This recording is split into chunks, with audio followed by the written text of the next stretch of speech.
Please give me clarity, Jesus. I want to please you more than anything and say no to my flesh. Jesus spoke. I just want you to be still, my love. The more you can master being still, the more you will take control over your flesh and emotions. I want you to continue to look to me for strength in this pursuit. This is what I want you to focus on today. Thank you, Jesus. Please comfort me, Jesus. I can't believe this world is as dark as it is, and I know I am only learning a fraction of what's in the darkness. I don't know how you stomach all of this. I know I shall look to you and not the chaos and darkness, but once I know it exists, it's hard to not think about it and grieve for those who are lost and deceived. And to know most of my life has been a lie really makes me sad, Jesus. I need strength to handle all of this knowledge and revelation so I don't fall apart. I know there's too much at stake. Please guide me and speak to me. I am holding you up, Dominique, even though you don't feel it at the moment. I know this is all a lot to hold on to, but I want you to remember that I'm holding it with you at all times. You're not doing it alone, even if you feel alone in the things I share with you and lead you to learn. You've learned a lot of devastating and eye-opening things the past few days, and I can see that it's opened your heart to have more compassion for those in your culture, as well as others. I also see the increasing weariness building up in you as well. Yes, I've been trying to fight that feeling, but it's been difficult to shake it. Jesus continued, that's because you want to help everyone by helping them to wake up as you have, but this is not something you can force, my love. Everyone has their free will, and we must both respect that. There's not much you can do for the souls who've made their decision about what they want.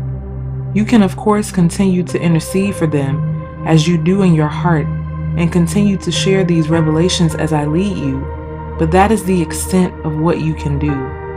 Once it's put out there, it's their choice whether or not they accept what I share with them. I use so many avenues to reach these souls that you have learned the truth about.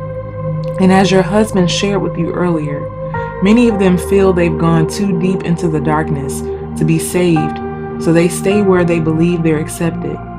So not all are plunged so deep, but there are some who are, and I will never be able to spend eternity with them because they've chosen to be apart from me for various different reasons. It hurts me deeply, and Satan knows this, and takes so much pleasure in seeing many of my children lost to me forever. This is why I've called you not to join and conform with the world. But when you do, you will always lose your soul. As long as you have breath, there is always an opportunity to turn from darkness, but it's up to you. This is the time when everyone will be faced with tough decisions that determine how their eternity will be. Many are not prepared and will be blindsided. Many will believe they are in safe waters, but will be headed towards a life-threatening storm, and the means of survival they use will determine the course of the remainder of their human lives. This is a very harsh season you're entering into, my children, and the rope of grace is still lowered for you, even up to the last moment. Don't miss your opportunity and hinder your own chances of survival in the upcoming days.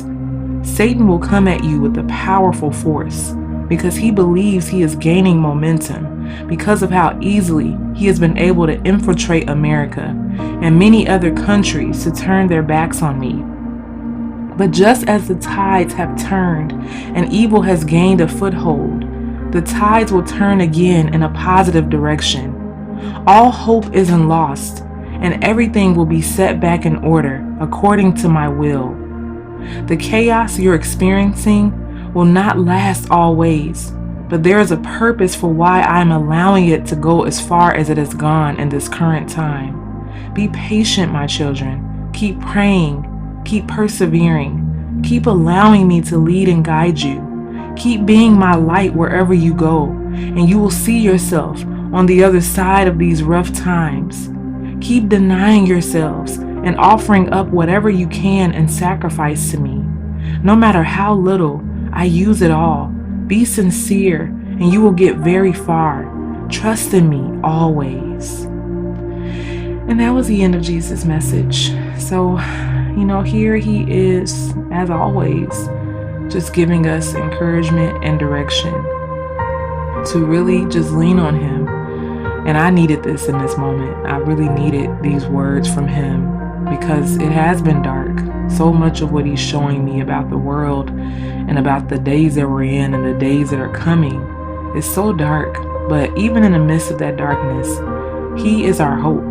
And that's what he's saying. He's the hope that we're looking for, that we've been missing. It's only found in him. So when you feel down and out, when you feel overwhelmed by what you're seeing, by what God reveals to you, remember that he is holding you up in those moments and that he is carrying those burdens with you. He's carrying them for you. So you don't have to ever feel like you are going at it alone. He's always with us. We're never alone. Even if we don't feel him, he's always there, as long as we want him to be there. And even if we don't realize it, he's still watching over us, and he's waiting on us to ask for his guidance, to ask for his guidance and his leadership. He's there. He just wants us to call on him and to trust in him, and not in our own ways, in our own logic and understanding, but being able to see things from his perspective. And we can only do that by going to him, by being intimate, spending intimate time with him. That is where you learn these things. So I pray that this message encourages you to seek God all the more, as always. Thank you so much for listening, and God bless you.